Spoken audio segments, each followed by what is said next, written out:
Have you ever trusted someone against your better judgment? That's how it started with Marcus. He had been raving about a voodoo priestess he'd visited to get his life back on track. According to him, her blessings worked miracles. He had a new job, new girlfriend, and even won a small lottery prize.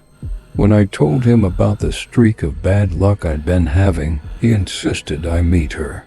The priestess lived in a small house at the edge of town, surrounded by thick trees and vines that seemed to move slightly in the breeze, even when the air was still. The house itself felt alive, painted in shades of deep red and black, with symbols I couldn't understand etched into the walls. As we approached, I felt a strange heaviness in my chest, but Marcus reassured me with a wide grin. Inside, the priestess, an elderly woman with piercing gray eyes, greeted us. Her presence was commanding, almost otherworldly. Without me saying a word, she began recounting details of my life, things no stranger could know. She spoke of my lost job, my failed relationships, and the nagging fear that I was cursed. I didn't want to believe her, but every word felt like a knife twisting deeper into my gut. "You need a blessing," she said in a voice that was both soothing and stern. "But blessings come with a price." "What kind of price?" I asked hesitantly. "You'll see," she replied cryptically, handing me a small leather pouch. "Keep this close to you at all times. It will protect you and guide you. Do not lose it." I left the house feeling uneasy, but also strangely hopeful. Would you have taken the pouch? At that moment, I convinced myself it was the only option. Over the next few days, things began to change. The day after the blessing, I got a call for a job interview at a company I had applied to months ago. By the end of the week, I was hired. My ex-girlfriend, who had blocked me on every platform, suddenly reached out, apologizing for how things ended. My life seemed to be turning around. But then the dreams started. You might think it was just my imagination, but I swear they felt real. At first, they were subtle. I'd see flashes of faces I didn't recognize, eyes staring, mouths whispering. Then they became more vivid. One night I dreamt of a shadowy figure standing at the foot of my bed, its long fingers reaching toward me. I woke up gasping, clutching the leather pouch tightly. Objects in my house began to move. At first it was small things, keys not being where I left them, the TV turning on by itself. But one evening I returned home to find every cabinet in my kitchen wide open, the contents spilled onto the floor. In the center of the chaos was the leather pouch, untouched. I called Marcus, desperate for answers. "Relax," he said, brushing it off. "It's probably just the energy settling. Give it time." But it didn't settle. The presence in my house grew stronger. Shadows flickered in the corners of my vision, and at night I could hear faint whispers. One morning I woke up with scratches on my arms, like something had clawed at me in my sleep. I was terrified. Would you have gone back? At that point I felt like I had no choice. Her expression darkened the moment she saw me. "You've angered it," she said, shaking her head. "You didn't follow the rules." "I didn't do anything wrong," I protested. "You've doubted." "That is enough." She took the pouch from me and opened it. Inside was a small bone, wrapped in red string and a black feather. She muttered something in a language I didn't understand, then threw the contents into the fire burning in the corner of the room. The flames roared and the room filled with thick smoke. When it cleared, she handed me another pouch, identical to the first. "This is your second chance," she said gravely, "but there won't be a third. Go now." I left her house trembling, clutching the new pouch like a lifeline. For now, the whispers are gone, and the shadows have retreated. But I can't shake the feeling that they're still out there watching, waiting for the moment I let my guard down. Would you? I didn't know the attic had a hidden door until the day I moved in, but the moment I saw it, a shiver ran down my spine. It was a hot summer afternoon, and I had just finished unpacking boxes when I heard a soft creak above me. Glancing up, I noticed a faint outline in the ceiling, a square trapdoor I had completely overlooked. Curiosity got the better of me, so I grabbed a chair, climbed up, and pushed it open. The smell of old wood and dust hit me immediately. Inside was a small, cramped space. Against the far wall sat a single ancient doll. The doll had a porcelain face, cracked in places, with eyes that seemed to bore into my soul, no matter where I stood.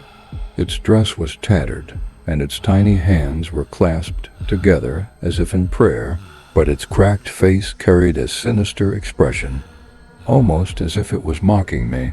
I almost left it there, but the longer I stared, the more I felt a creeping unease, as if the doll was silently daring me to take it. I carefully brought it down and placed it on a shelf in the living room. Big mistake.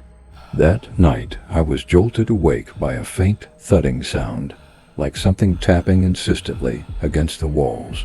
At first, I thought it was just the house settling, but as I lay there, the sound grew louder, rhythmic, almost like footsteps. I got up, turned on the lights, and checked the hallway. Nothing, just silence. I was about to head back to bed when I noticed it, the doll. It was no longer on the shelf. Instead, it sat on the floor near the couch, its head tilted toward me. Must have fallen, I muttered, trying to convince myself, but deep down I knew that wasn't possible. The next day, I put the doll back on the shelf. I even secured it with tape just in case. But that night it happened again. This time the doll was in the kitchen, its tiny hands pointing toward the attic door.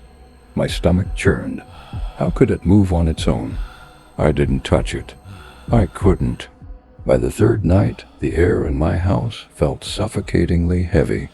It was colder now, laced with a faint metallic smell that made me uneasy. I woke up drenched in sweat and with a distinct feeling that I wasn't alone. Shadows danced on my bedroom walls, twisting into jagged, unnatural shapes that seemed to stretch toward me, even though there was no light source to cast them. Gathering my courage, I grabbed a flashlight and headed toward the living room. The doll was gone. A trail of dusty footprints stretched from the shelf to the attic door.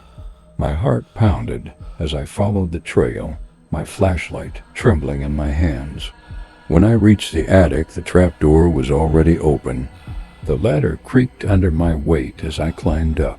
The doll was there, sitting in the exact spot where I had found it originally. But this time its head was turned sharply to the side, as if it was listening for something.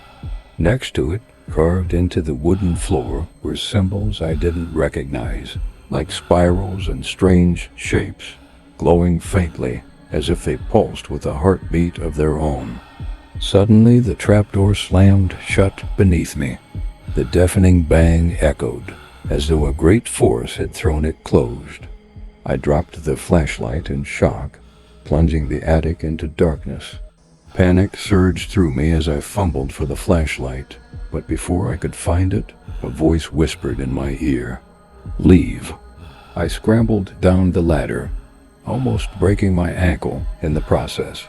I grabbed the doll, threw it into a garbage bag, and drove straight to the nearest landfill. I hurled the bag into a pit and left without looking back, and yet it wasn't truly over. The memory of the landfill still haunted me, as if the doll's presence clung to my mind like a shadow I couldn't shake. The memory of the landfill still haunted me, and now it was clear it had found its way back. But it didn't end there.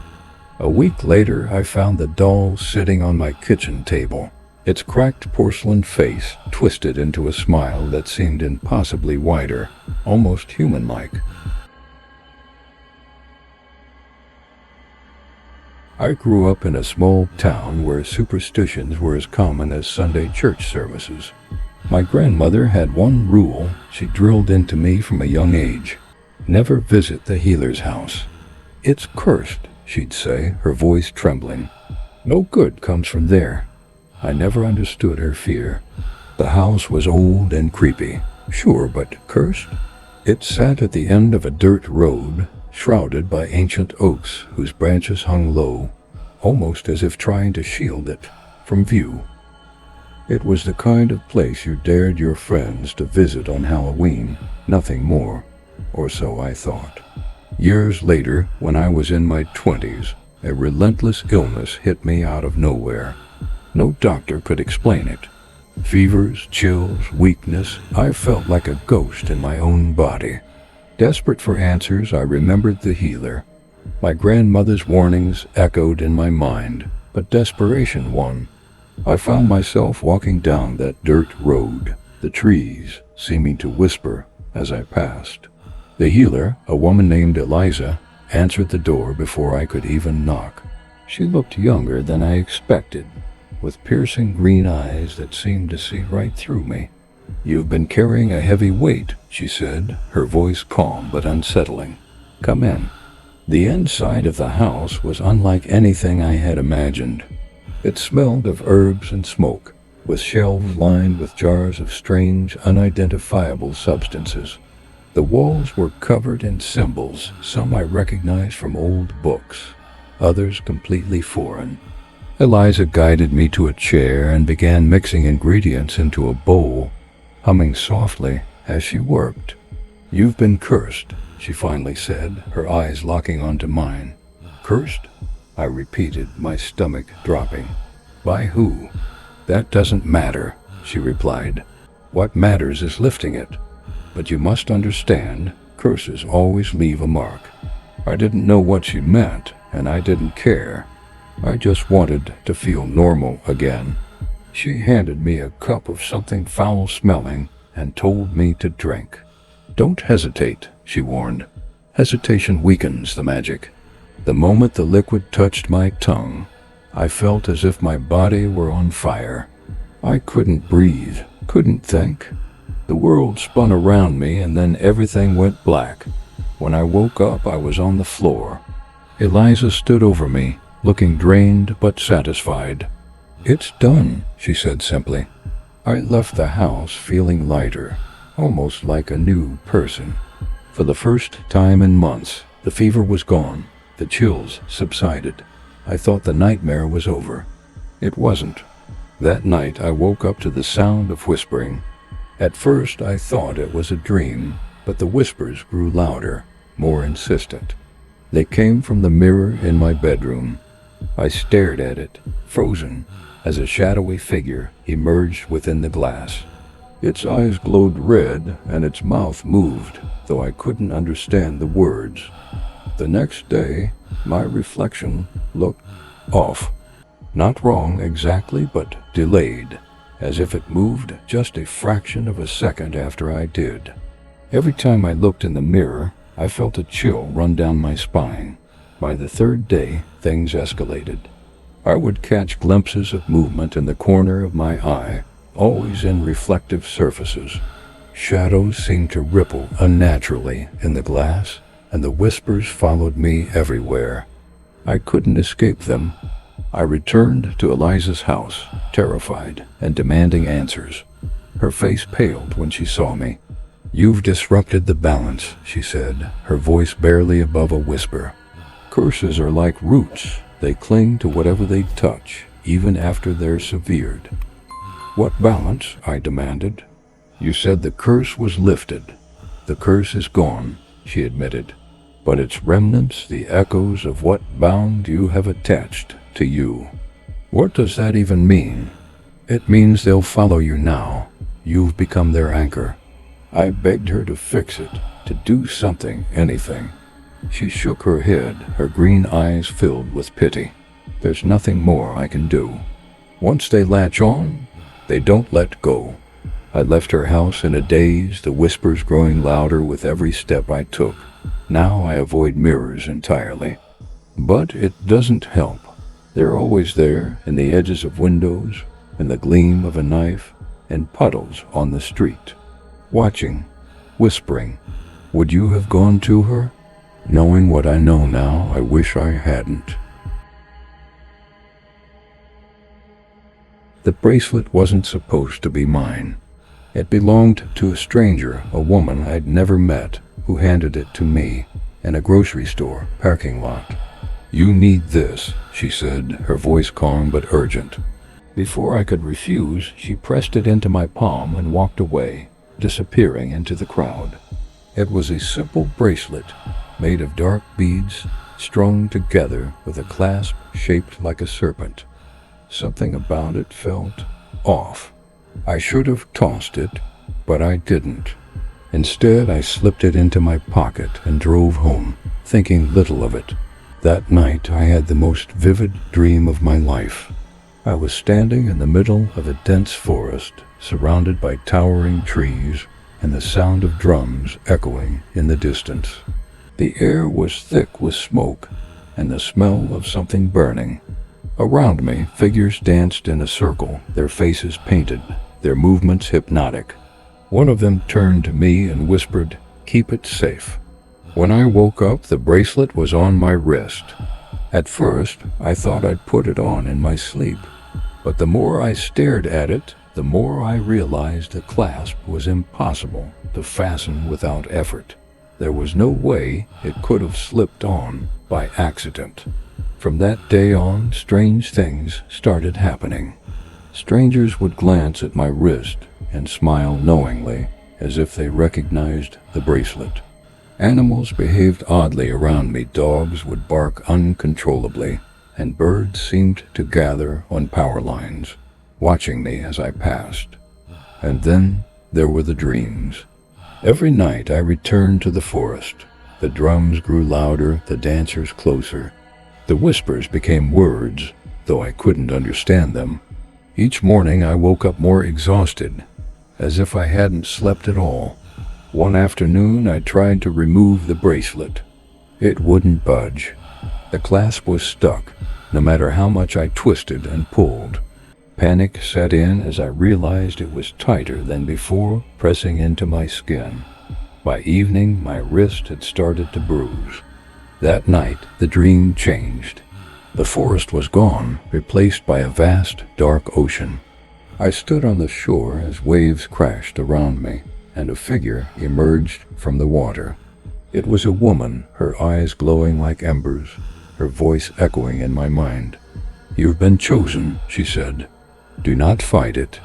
The next morning I woke up with salt crusted on my skin and sand in my bed. My wrist burned where the bracelet had tightened further.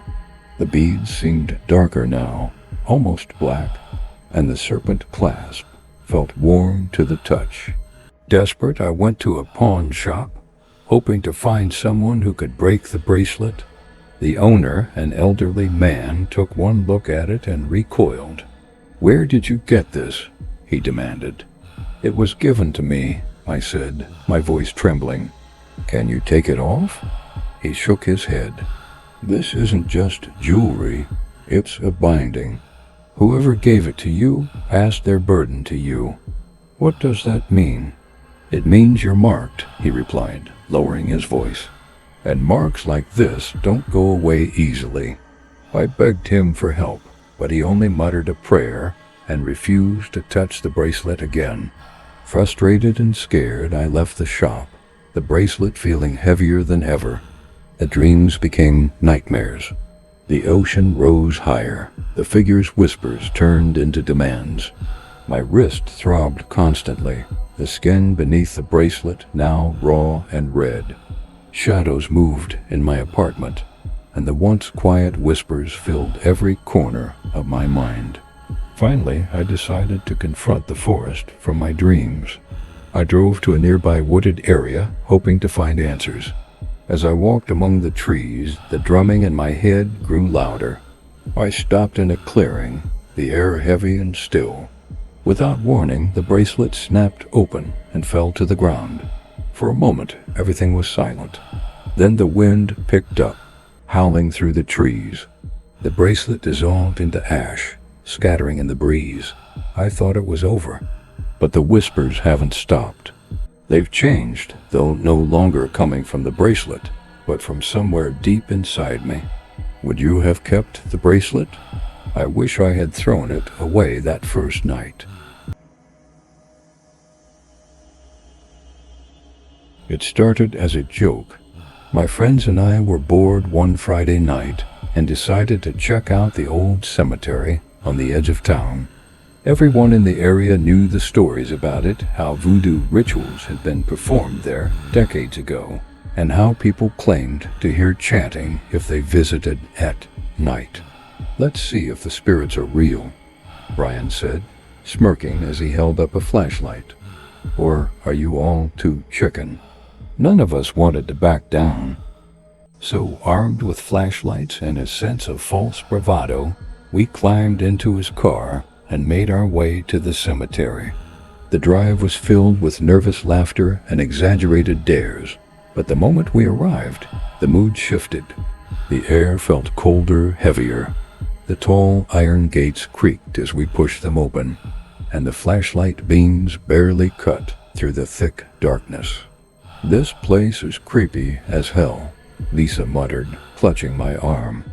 "Why are we doing this again?" "Because we're stupid," I replied, trying to sound braver than I felt. We wandered among the graves, the names on the headstones barely visible in the dim light. The trees surrounding the cemetery loomed overhead, their branches twisting like skeletal fingers. Then we found it, a clearing in the center where the grass was scorched in strange patterns. Symbols were carved into the trees surrounding it, and small piles of stones were arranged in circles on the ground. "This must be where it happened," Brian said, his voice quieter now. "Looks like someone's still doing it," Lisa whispered, pointing to a small bundle wrapped in cloth and tied with red string. It sat in the middle of the clearing, untouched. "Don't touch it," I said quickly, a shiver running down my spine. But Brian, of course, didn't listen.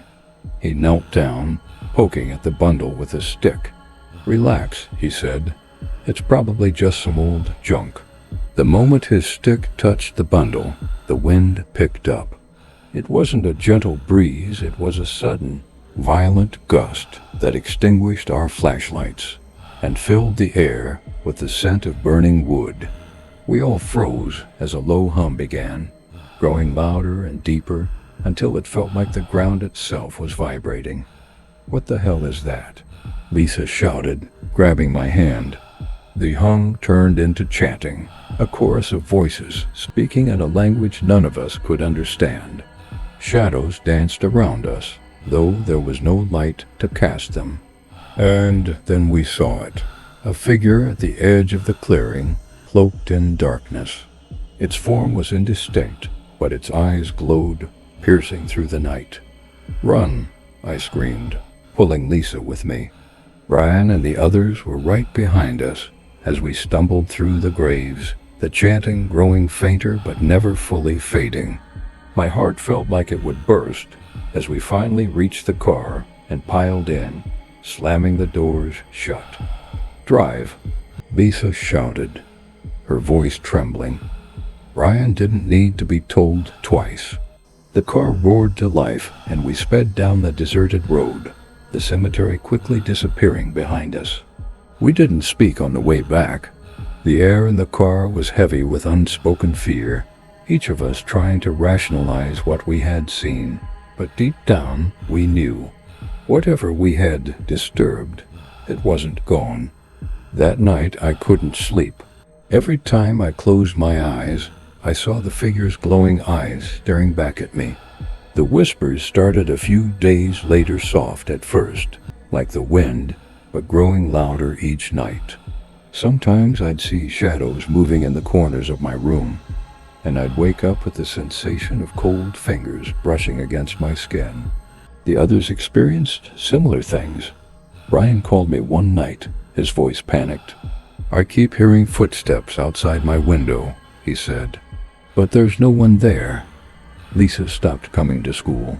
When I visited her house, her mom said she wasn't feeling well, but the look in her eyes told me It was more than that. A week later, Brian disappeared. His parents said he went out for a walk and never came back. The police searched everywhere, but there was no trace of him. Lisa moved away soon after, her family refusing to talk about what had happened. As for me, the whispers haven't stopped. Sometimes I think I see the figure in my dreams, standing at the foot of my bed, its glowing eyes watching me. I've tried to forget that night, to convince myself it wasn't real. But every so often I hear the faint sound of chanting in the distance, and I know it's not over. Would you have stayed in the car? Looking back, I wish I had. The game wasn't like anything I'd seen before. I found it buried in a pile of old boxes in the attic of my grandmother's house, hidden under dusty quilts and faded photographs. The lid was faded but intact, with ornate designs that seemed to shimmer in the dim light. At the center, bold letters spelled out, "Spirit Caller, reunite with those you've lost." Curiosity got the better of me. I'd never heard of this game before, and it didn't look like something you'd buy in a toy store. I opened the box, revealing a board covered in intricate patterns, a small bell, and a deck of cards with words like summon, protect, and release. I should have closed it then and there, but the promise of reuniting with the dead was too tempting. My grandmother had passed only a year ago, and I still missed her every day. The thought of hearing her voice again was all it took to convince me to try it. That night I set the board on my bedroom floor and lit a single candle. The instructions were simple. Draw a card, ring the bell, and speak the name of the person you wished to contact. My hands trembled as I shuffled the cards, pulling the first one, summon. I rang the bell, the sound sharp and eerie in the quiet room. "Grandma," I whispered, my voice barely audible. The candle flickered, and for a moment nothing happened. Then the room grew colder. A faint shadow moved across the wall, though there was no one else there. "Is someone here?" I asked, my voice shaking. The bell rang on its own. I froze. The room felt heavy, the kind of oppressive silence that made it hard to breathe. And then I heard a faint, familiar voice. "My sweet boy," it said. It sounded just like her, but there was something off, a strange echo to her words. "Grandma?" I whispered, tears welling in my eyes. The shadow moved closer, and for a moment I saw her face in the flickering candlelight. But her eyes were wrong. They weren't warm and kind like I remembered. They were dark, empty, and hollow. "You called me back," she said, her tone sharper now. "Why would you do that?" "I just wanted to talk to you," I stammered. "I missed you." Her face twisted into something unrecognizable, her voice deepening. "You shouldn't have called me." The candle went out, plunging the room into darkness. The bell rang again, louder this time, and I felt a cold hand brush against my cheek. I scrambled for the light, flipping the switch and flooding the room with brightness. The board sat there, untouched, but the cards were scattered, and the bell was gone. I tried to convince myself it was a bad dream, but the next day, strange things started happening. Objects moved on their own. Shadows lingered in corners. And at night, I could hear the bell ringing faintly, as if from a distance. I tried to put the game back in the attic, but it wouldn't stay there. No matter where I hid it, I'd wake up to find it on my desk, the lids slightly ajar. The voice of my grandmother, or whatever was pretending to be her, grew louder each night, calling my name, begging me to play again. Desperate, I searched for a way to get rid of it. I found an old forum online, a thread about cursed objects. Someone suggested burning it, so I tried. I watched the flames consume the board and the cards, the bell melting into a misshapen lump. For a moment I felt relief. But that night, the game was back, perfectly intact, sitting on my desk, as if it had never been touched. The bell rang once, and I knew I was trapped. Now, every night, I hear the bell. I see shadows moving in the corners of my eyes, and the voice calls to me, sweeter at times, but always demanding. I've stopped answering, but the game doesn't care. It's waiting, patient and persistent, for the moment I break. Would you have opened the box? I wish I never had. If you enjoyed these chilling tales, don't forget to let us know in the comments which story kept you up at night. Your feedback inspires us to create even more haunting adventures. Hit that like button to support the channel, share this video with your friends who love a good scare, and don't forget to subscribe so you never miss another eerie encounter. And hey, if you have your own creepy story, drop it in the comments. We might feature it in a future video. Finally, check out the videos popping up on your screen right now for even more spine-tingling content. Trust me, you don't want to miss them. Stay safe and sleep well.